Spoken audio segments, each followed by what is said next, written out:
독서를 사랑하시는 행복한 독서 여행 구독자 여러분, 안녕하세요. 오늘 제가 소개할 책은 카와파타 야스나리의 설국입니다.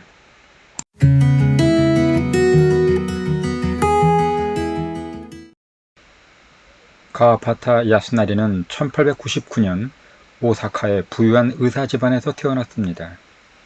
그러나 2살과 4살 때 아버지와 어머니를 잃었고 그 후 조부의 돌봄을 받으며 어린 시절과 청년기를 보냈습니다.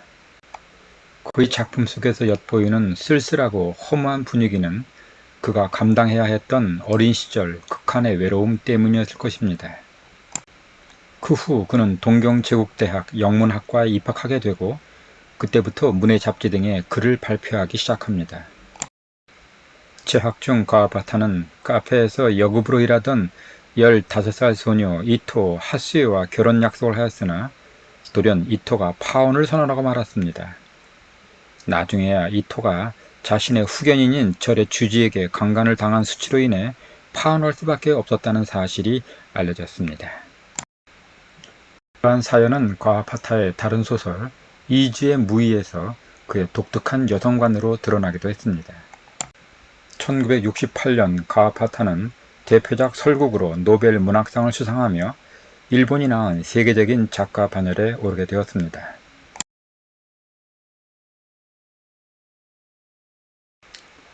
국경의 긴 터널을 빠져나오자 설국이었다. 밤의 밑바닥이 하얘졌다. 신호소에 기차가 멈춰섰다. 이토록 간결하면서도 아름다운 문장으로 시작하는 설국의 첫 장면은 작가가 희구하는 순수의 세계, 일체의 슬픔이나 고통을 무화시키는 다른 세상으로의 진입을 보여주는 것만 같습니다. 주인공 시마무라는 부모님이 남긴 유산으로 무의도식하는 인물인데 그는 겨울이 되면 게이샤가 있는 눈의 고장을 찾아가는 습관이 있습니다. 도쿄에 사는 시마무라는 겨울이 오자 이미 첫 번째 여행에서 알게 된 구마코라는 게이샤를 만나기 위해 밤 열차를 탑니다. 그러다 우연히 기차 차창에 반사된 어떤 여자의 모습에 호기심을 갖게 됩니다. 거울 속에는 저녁 풍경이 흘렀다. 비춰지는 것과 비치는 거울이 마치 영화의 이중노출처럼 움직이고 있었다. 등장인물과 배경은 아무런 상관도 없었다. 게다가 인물은 투명한 험으로 풍경은 땅거미의 어슴푸레한 흐름으로 이 두 가지가 서로 어우러지면서 이 세상이 아닌 상징의 세계를 그려내고 있었다.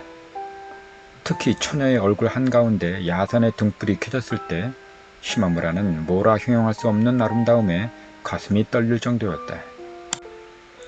아득히 먼 산 위의 하늘엔 아직 지담한 노을빛이 아스라하게 남아 유리창 너머로 보이는 풍경은 먼 곳까지 형체가 사라지지 않았다. 그러나 색채는 이미 다 바래고 말아 어디건 평범한 야산의 모습이 한결 평범하게 보이고 그 무엇도 드러나게 주의를 끌만한 것이 없는 까닭에 오히려 뭔가 아련한 커다란 감정의 흐름이 남았다. 이는 물론 처녀의 얼굴이 그 속에 떠올랐기 때문이다. 차창에 비치는 처녀의 윤곽 주위를 끊임없이 저녁 풍경이 움직이고 있어 처녀의 얼굴도 투명하게 느껴졌다. 이 처녀의 이름은 요코였는데 요코는 시마무라 자리 맞은편에서 동행한 한 남자를 정성으로 돌보고 있었습니다. 기차가 어느 역에서 정차하자 요코는 차창 밖으로 몸을 내밀어 자신의 동생과 같이 일하고 있는 역장에게 동생을 잘 부탁한다는 인사를 건넵니다. 그리고 시마무라는 그녀의 목소리가 슬프도록 아름답다고 생각합니다. 우연하게도 시마무라가 하차한 역에서 요코와 그녀가 돌보던 남자도 같이 내렸고 이윽고 두 사람은 어둠 속에서 어디론가 사라집니다. 시마무라를 마중 나온 여관 안내원으로부터 기차 안에서 요코가 돌보던 남자가 바로 구마코가 살고 있는 집 주인의 아들임을 알게 됩니다. 온천장에 도착하자 구마코가 복도에서 시마무라를 말없이 맞아줍니다. 사실 시마무라는 지난 봄에 이곳을 찾아 구마코를 만난 적이 있었습니다. 그는 마주 앉은 구마코에게 자신의 왼손 집게 손가락이 그녀를 잊지 않고 기억하게 해주었다고 말합니다. 지난 봄 실록의 등산철에 시마무라는 이곳을 처음 찾아 온천장에서 게이샤를 불렀는데 이때 온 여자가 바로 고마코였습니다. 그는 고마코의 깨끗하고 순수한 모습에 동침하기를 꺼리며 친구처럼 대화만 하려고 했습니다. 고마코는 19세의 어린 여자였지만 1년 6개월 전에 남편과 사별했습니다. 그녀는 자신과 동침하지 않으려는 시마무라에게 서운함을 느껴 투정을 부리기도 합니다. 다른 게이샤가 들어왔지만 시마무라는 마음에 들지 않았습니다. 겸연쩍기도 한 시마무라는 밖으로 나와 삼나무 숲으로 들어갔는데 그곳에서 다시 고마코를 만납니다. 애당초 오직 이 여자를 원하고 있었음에도 여느 때처럼 굳이 먼 길을 빙빙 돌았다고 분명히 깨닫자 시마무라는 자신이 싫어지는 한편 여자가 더없이 아름답게 보였다. 삼나무 숲 그늘에서 그를 부른 이후 여자는 어딘가 탁 트인 듯 서늘한 모습이었다. 가늘고 코가 약간 쓸쓸해 보이긴 해도 그 아래 조그맣게 오므린 입술은 실로 아름다운 거머리가 움직이듯 매끄럽게 퍼졌다 줄었다 했다. 다물고 있을 때조차 움직이는 듯한 느낌을 주어 만약 주름이 있거나 색이 나쁘면 불결하게 보일 텐데 그렇진 않고 촉촉하게 윤기가 돌았다. 다소 콧날이 오똑한 둥근 얼굴은 그저 평범한 윤곽이지만 마치 순백의 도자기에 엷은 분홍빛 붓을 살짝 갖다 댄 듯한 살결에다 목덜미도 아직 가냘퍼 미인이라기보다는 우선 깨끗했다. 그날 밤 고마코가 술에 취하여 다시 시마무라의 방에 찾아왔을 때 그녀는 좋아하는 사람의 이름을 쓴다며 시마무라의 이름을 손바닥에 연신 적습니다. 고마코의 마음을 알고 난 시마무라는 그녀를 가지고 싶다는 욕망과 선을 지켜야 한다는 이성 사이에서 갈등하게 됩니다. 그리고 다음날 시마무라는 도쿄로 떠납니다. 그러니까 이번 시마무라와 고마코의 만남은 두 번째였고 시마무라를 좋아하던 고마코는 일기에 199일 만에 그가 찾아왔다고 말합니다. 그런 걸 기록해 놓은들 무슨 소용이 있나? 소용없죠. 헛수고야. 그래요. 하고 여자는 아무렇지도 않은 듯 밝게 대답했으나 물끄러미 시마무라를 응시했다. 전혀 헛수고라고 시마무라가 왠지 한 번 더 목소리에 힘을 주려는 순간 눈이 울릴 듯한 고요가 몸에 스며들어 그만 여자에게 매혹당하고 말았다. 그녀에겐 결코 헛수고일 리가 없다는 것을 그가 알면서도 아예 헛수고라고 못 박아버리자 뭔가 그녀의 존재가 오히려 순수하게 느껴졌다. 며칠 후 고마코는 시마무라를 자신이 살고 있는 집에 초대합니다. 토방 위 2층 그녀의 방으로 올라간 시마무라는 누에처럼 고마코도 투명한 육체로 살고 있을까 생각합니다. 고마코의 방을 나와 시마무라는 우연히 만난 안마사에게서 요코가 돌보는 남자가 고마코의 애인이며 그녀가 게이샤로 일하면서까지 병원비를 댄다는 말을 듣게 됩니다. 다시 고마코를 만난 시마무라는 안마사가 들려준 이야기를 꺼내며 사실 여부를 확인하지만 고마코는 그런 소문은 심파극 같은 루머일 뿐이라고 일축합니다. 다만 주인집 선생님이 자신의 아들과 고마코가 결혼했으면 하는 바람을 가지고 있었을 뿐이고 고마코가 도쿄로 팔려갈 때 유일하게 배웅을 나온 사람임을 밝힙니다. 한편 시마무라는 고마코가 독학으로 익힌 간진초라는 사미센 연주에 감동하게 됩니다. 순간 시마무라는 뺨에 소름이 돋을 듯 서늘해져서 뱃속까지 말갛게 되는 느낌이었다. 단숨에 텅 빈 머리 가득 샤미센 소리가 울려 퍼졌다. 실제로 그는 그저 놀랐다기보다 완전히 압도당하고 말았다. 경건한 마음에 사로잡혔고 회한의 상념에 완전히 젖어들었다. 자신은 이제 무력할 뿐 고마코의 힘에 밀려 속수무책으로 떠내려가는 것을 기꺼워하며 몸을 던져 떠있는 수밖에 도리가 없었다. 곧 도쿄로 돌아가야 하는 시마무라에게 고마코는 자신의 힘든 마음을 표현하지만 어쩔 수 없이 기차역으로 시마무라를 배웅하러 나갑니다. 기차를 기다리는 동안 요코가 급하게 두 사람에게 뛰어옵니다. 주인집 선생님 아들인 유키오가 임종을 앞두고 고마코를 보고 싶어 한다는 전갈이었습니다.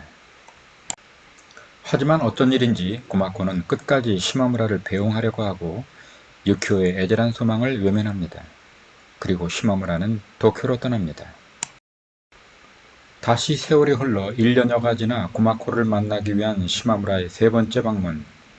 그 사이 주인집 선생님은 돌아가시고 아들인 유키오도 구마코가 시마무라를 배웅하던 날 죽었다는 소식을 듣게 됩니다. 새쫓기 축제가 열리는 2월 14일에 돌아온다던 약속을 어긴 시마무라를 만난 구마코는 시마무라의 신이 없음을 나무라지만 시마무라는 얼버무릴 뿐입니다. 구마코는 그녀에게 5년째 사귄 남자가 있으나 진정으로 좋아하지는 않는다고 시마무라에게 고백합니다. 구마코와 밤을 보내던 중 술에 취해 시마무라는 당신은 좋은 여자야 라고 자신의 진심을 전하지만 구마코는 이를 자신을 비웃고 있는 말이라 생각해서 시마무라에게 화를 내며 울음을 터뜨립니다. 자신을 향한 구마코의 사랑을 진작부터 알고 있던 시마무라는 그녀의 순수한 사랑을 받아주지 못하는 처지에 깊은 허무감을 느끼며 이번 방문이 마지막이 될 것임을 직감합니다. 구마코의 살결은 금방 헹궈낸 듯 깨끗해서 시마무라가 어쩌다 내뱉은 말 한마디조차 그런 식으로 오해할 여자로는 도저히 여겨지지 않는데 오히려 거역하기 힘든 슬픔이 있는 것 같았다. 젓갈색 단풍이 날마다 짙어지는 먼 산은 첫눈으로 선명하게 되살아났다. 엷게 눈을 인 삼나무 숲은 삼나무 하나하나가 뚜렷이 드러나 찌를 듯 하늘을 향한 채 눈 위에 서 있었다. 가족이 있는 집으로 돌아가는 것도 잊은 듯 오래 머물렀다. 떠날 수 없어서도 헤어지기 싫어서도 아닌데 빈번히 만나러 오는 구마코를 기다리는 것이 어느새 버릇이 되고 말았다. 그래서 구마코가 간절히 다가오면 올수록 시마무라는 자신이 살아있기나 한 건가 하는 가책이 깊어졌다. 이를테면 자신의 쓸쓸함을 지켜보며 그저 가만히 멈춰 서 있는 것뿐이었다. 구마코가 자신에게 빠져드는 것이 시마무라는 이해가 안 되었다. 구마코의 전부가 시마무라에게 전해져 오는데도 불구하고 구마코에게는 시마무라의 그 무엇도 전해지는 것이 없어 보였다.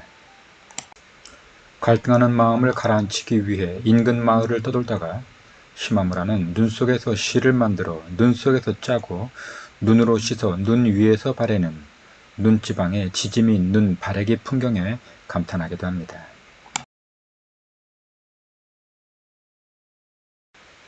시마무라가 숙소로 돌아오자마자 마을 고치 창고에서 불이 났습니다. 마을 사람들을 불러 모아놓고 영화를 상영하려다 필름에 불이 붙어 화재가 난 것입니다. 구마코는 눈이 쌓인 거리를 서둘러 젠걸음으로 고치 창고로 향하면서 걱정스러운 나머지 따라오는 시마무라에게 왜 자신이 좋은 여자라고 하면서 자신을 떠나려고 하는지 묻습니다. 은하수는 두 사람이 달려온 뒤에서 앞으로 흘러내려 구마코의 얼굴이 은하수에 비추어지는 듯 했다. 그러나 콧날 모양도 분명치 않고 입술 빛깔도 지워져 있었다. 하늘을 가득 채워 가로지르는 빛의 층이 이렇게 어두운가 하고 시마무라는 믿기지 않았다. 희미한 달밤보다 엷은 별빛인데도 그 어떤 보름달이 뜬 하늘보다 은하수는 환했고 지상에 아무런 그림자도 드리우지 않는 흐릿한 빛 속에 구마코의 얼굴이 낡은 가면처럼 떠올라 여자 내음을 풍기는 것이 신기했다. 올려다보고 있으니 은하수는 다시 이 대지를 끌어안으려 내려오는 듯 했다.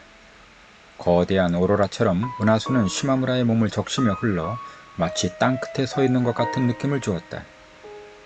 고요하고 차가운 쓸쓸함과 동시에 뭔가 요염한 경이로움을 띠고도 있었다. 당신이 가고 나면 전 성실하게 살 거예요 라고 말하며 걸음을 옮긴 구마코는 흐트러진 머리에 손을 가져갔다. 화재 현장은 아수라장이 되었고 온 마을 사람들이 고치 창고 주변에 모여들었을 때 불이 타오르는 고치 창고 2층에서 요코가 화마에 휩싸여 떨어집니다. 구마코는 정신없이 울부짖으며 요코를 감싸 안았고 시마무라는 밀려드는 인파에 휩쓸려 버립니다. 정신없이 울부짖는 구마코에게 다가가려다 시마무라는 구마코로부터 요코를 받아 안으려는 사내들에 떼밀려 휘청거렸다. 발에 힘을 주며 올려다본 순간 쏴 하고 은하수가 시마무라에게 흘러드는 듯 했다.